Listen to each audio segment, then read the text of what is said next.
Continuamos con la información en IMAX Televisión en este lunes 14 de marzo de 2022. Se cumplen 2 años del confinamiento total en España por causa de la pandemia de la COVID-19. Este es un extracto del reportaje que hicimos en IMAX Televisión el año pasado por ese primer aniversario de la pandemia. A decretar el estado de alarma en todo nuestro país, en toda España, durante los próximos 15 días. Atención, atención. Se requiere a los ciudadanos que sin causa justificada se encuentran en las vías y espacios públicos que de manera inmediata se dirijan a su domicilio y permanezcan en ellos.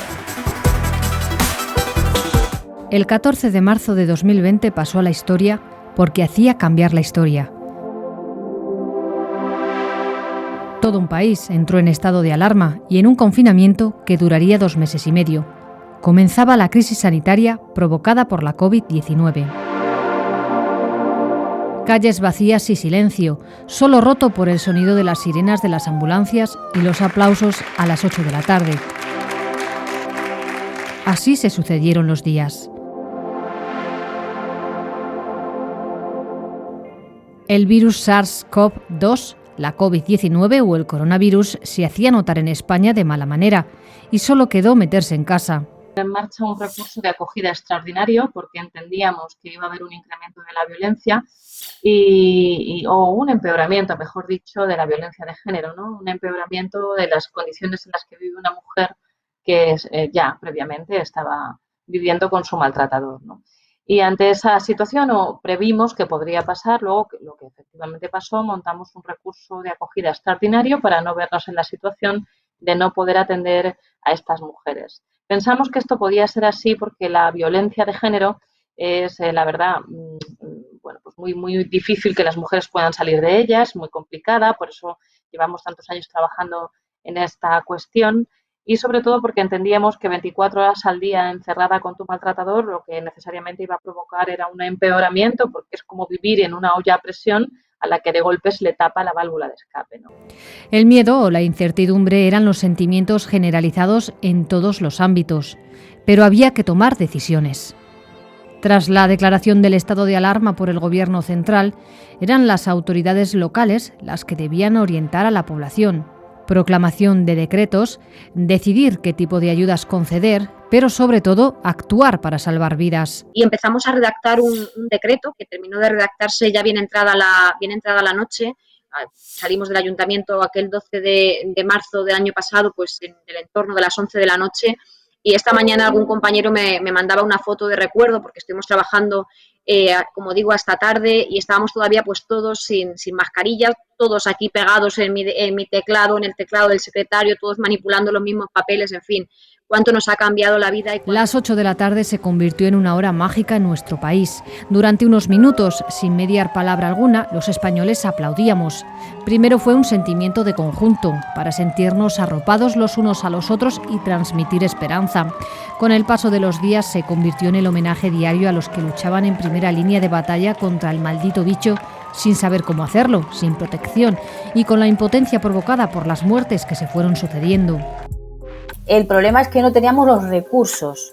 Nuestra inquietud, sobre todo, principalmente la mía, como responsable de la unidad de cuidados intensivos, era no tener recursos, ni humanos, personas que pudieran trabajar, ni recursos de protección para poder atender a los pacientes. Y dado que estábamos intentando cambiar, en este caso la UCI, humanizarla en el sentido de que los pacientes estuvieran más acompañados, no teníamos recursos para que los familiares pudieran acompañar a los pacientes. En la calle la vida continuaba. Eso significaba que los cuerpos y fuerzas de seguridad del Estado, acompañados de otras instituciones, debían estar preparados para actuar. Nunca olvidaré la mirada de mis compañeros. Había una mezcla contenida de miedo y valor. Cuando pasaban a un domicilio a atender a una persona que se había caído de la cama, no sabían si estaba infectada o no y con todo el valor del mundo atendían y iban dentro de las casas y a la vez ese miedo contenido, esa mirada, decía, bueno, ahora me voy a mi casa con mi familia. Nunca olvidaré esa mirada de mis compañeros. Convivir con algo nuevo separó gran parte del resto de la vida normal, pero otras cosas sí que continuaban. Entre los damnificados, el sector servicios. En un país lleno de establecimientos de hostelería, hubo que reinventarse con el servicio a domicilio. Quiero decir con respecto a la pandemia que desde que empezó nosotros hemos estado encerrados 6 meses. Hemos estado sin beneficio.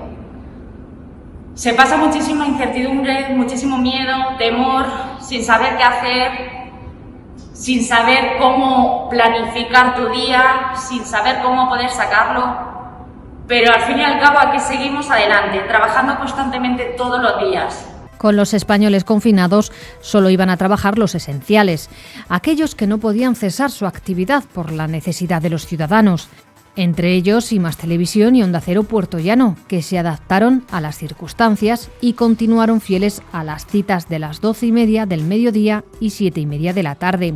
Que el día 13 de marzo, y aquí tengo la revista oficial, el día 13 de marzo del año pasado nosotros teníamos que haber celebrado los 6º premios nacionales de Onda Cero Puertollano. El día 14 se produjo el estado de alarma y el día 11, 2 días antes, de común acuerdo con las autoridades políticas y sanitarias, decidimos suspender estos 6 premios. Era un deber por nuestra parte seguir informando a la población, que por cierto la gente que estaba confinada, pues la única información que tenía era a través de muchos medios y entre ellos nosotros, ¿no? Y de esa forma tenían contacto con la actualidad de lo que estaba pasando. Era una obligación profesional, aún a riesgo, porque pasamos por un riesgo importante de poder contagiarnos, porque, insisto, tampoco sabíamos cómo protegernos. La obligación del uso de la mascarilla y la llegada de las diferentes vacunas hacen vislumbrar la luz al final del túnel. Debemos continuar con el sentimiento de que unidos somos más fuertes y mirar al futuro con esperanza y optimismo.